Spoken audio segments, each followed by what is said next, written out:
Good afternoon, and I'm sorry I can't be with you in person as I would have wished.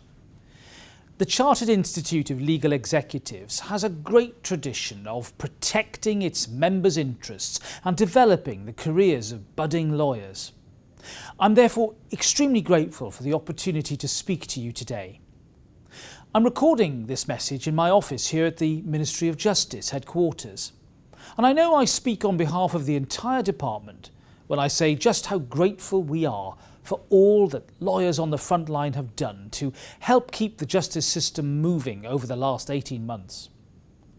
As a government, we wanted to do everything possible to support you in that effort, which is why we made £250 million of funding available to support you, so that cases could continue making their way through the system despite the restrictions put in place to keep us all safe. That money was spent on people, equipment and buildings. 1,600 extra court staff with more on the way. 60 new Nightingale courtrooms in hotels, theatres and even football stadiums to build capacity as quickly and safely as possible. And alterations to buildings to make sure we could safely accommodate more people and hold larger trials. It also allowed the system to roll out the fastest and most ambitious upgrade to its technological capabilities that Her Majesty's Courts and Tribunals Service has ever known. And we're already seeing the return on that investment, with remote hearings now taking place at a record level, with up to 20,000 happening each and every week. Among comparable countries in the Western world, like France, Canada and the USA, we were the first jurisdiction to resume jury trials and did so within the first few months of the pandemic. Each of our jury rooms now comes equipped with hand sanitising facilities and, where necessary, plexiglass dividers to ensure anyone performing this sacred civic duty is as safe as they can possibly be. The action we took then means that since January, Crown Court cases have been completed at or above pre-pandemic levels of around 2,000 per week. Now, these are truly remarkable achievements, almost unthinkable 16 months or so ago when social distancing became necessary, and testament to the enormous efforts of people across the legal professions. Without your flexibility and bravery in the face of this pandemic, the justice system simply wouldn't have kept running. The role of legal executive has a long and honourable history in our great nation. Indeed, one of the most notable being Charles Dickens, of course. His role as a managing clerk saw him support barristers like me, and he reportedly based his characters on past colleagues. And I sincerely hope that any barristerial similarity to the cunning artful dodger, for example, was mere coincidence rather than based on any predecessor of mine. The CILEx route to becoming a lawyer is incredibly effective in creating a diverse pool of practitioners with a range of backgrounds and experiences. The practical skills that you have learned on the road to the qualification make you some of the most impressive lawyers that I have seen on the circuit. The justice system is far richer with you in it. And I'm aware of the challenges CILEx practitioners face, including restrictions on undertaking certain activities, such as certifying copies of powers of attorney, and from working as Crown prosecutors. Now, I welcome continued collaboration on ways to diversify legal services provision even further, and so my department will continue working with CILEx on these and many other issues. As you may or may not know, I have a long association with CILEx, having been a lecturer back in the early 1990s at what is now the University of Wales Trinity St David's in Swansea.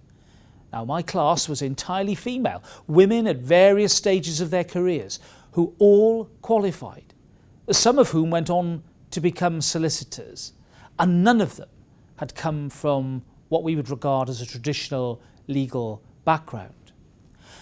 CILEx members come from a vast range of backgrounds, and the new professional qualification being offered gives an even further improved route of entry into the legal profession. This means a broader representation in the sector, supporting our aims to increase social mobility by providing a flexible pathway to becoming a lawyer. One of the strengths of our legal system over the centuries has been its ability to evolve and change to meet the needs of the people that it represents. Now, we know that the legal system of tomorrow is going to look very different, and it is imperative that we keep pace with that change. I'm pleased to see that it will include modules on legal technology, business skills and emotional intelligence to keep pace with a changing sector. The use of technology in our courts has proven an immense success in allowing flexibility for lawyers and improving transparency for the public. I feel quite certain that the Lord Chief Justice and senior members of the judiciary will agree with me when I say it is here to stay. This intervention from CILEx is therefore extremely timely. And CILEx members will be all too aware of those on the sharp end of the pandemic who need legal support. People across our country have fallen into rent arrears, lost their jobs and built up debt because of the pandemic. The importance of the legal support provided by esteemed lawyers like you has never been starker. And that's why we gave out £5.4 million of emergency funding at the onset of the pandemic, which was distributed to more than 70 legal advice organisations across the country. And I'm pleased that this year we have backed that up with a further £2 million investment to help organisations support people resolving their legal problems as restrictions are eased. This funding allows organisations to invest in remote delivery of support, hire more staff and ensure their vital services remain available despite the challenges posed by the pandemic. The impact of this has been tangible, with thousands of individuals receiving this support so that they can deal with their legal issues early and avoid attending court unnecessarily. Achieving a modern justice system goes beyond providing you with the latest technological advances, however. New ways of resolving legal disputes are also fundamental to a system that reflects the society that it serves. And there is an incredibly broad range of people who interact with the justice system, and it needs to mirror that. As we move ahead, fundamentally what I want to do is to redefine the nature of dispute resolution in our country. I want parties to look beyond litigation at the faster and simpler alternatives that exist, such as mediation and conciliation, for example. I think that for far too long, the so-called alternative approaches like these have been viewed as some sort of add-on or diversion for people seeking to resolve a dispute. I want them to become the mainstream, so that we can embrace radical new ways to solve legal conflicts throughout our society, from families to businesses and beyond. So let's stop viewing them as alternatives and instead look at them as integral to the justice system of tomorrow. I want to achieve an environment that facilitates and encourages changes in the system, allowing it to continue evolving to meet the needs of those using it. But I cannot do this alone. I need legal professionals to deliver this at the coalface of the legal system. And I'm therefore extremely pleased that CILEx is developing mediation training for its members, proving once again that your organisation is on the pulse when it comes to representation. There's a growing ambition from CILEx members to join the judiciary, which is a real testament to your organisation. I want to see more judges from a CILEx background, bringing a range of professional backgrounds which will be invaluable in boosting our world-renowned judiciary. I want to see more judges from a CILEx background. And this is something on which I've been working closely with the Judicial Diversity Forum since I became Lord Chancellor. I'm personally committed to increasing the numbers of women, ethnic minority and non-barrister candidates joining the ranks of the judiciary, and the work of the Forum is critical in achieving this. The Forum brings together the Chair of the Judicial Appointments Commission, the Lord Chief Justice, the Chair of the Legal Services Board, the Lord Chancellor, and senior representatives from the Bar Council, the Law Society, and of course you, CILEx. Now, CILEx is fundamental to the Forum, achieving its aims.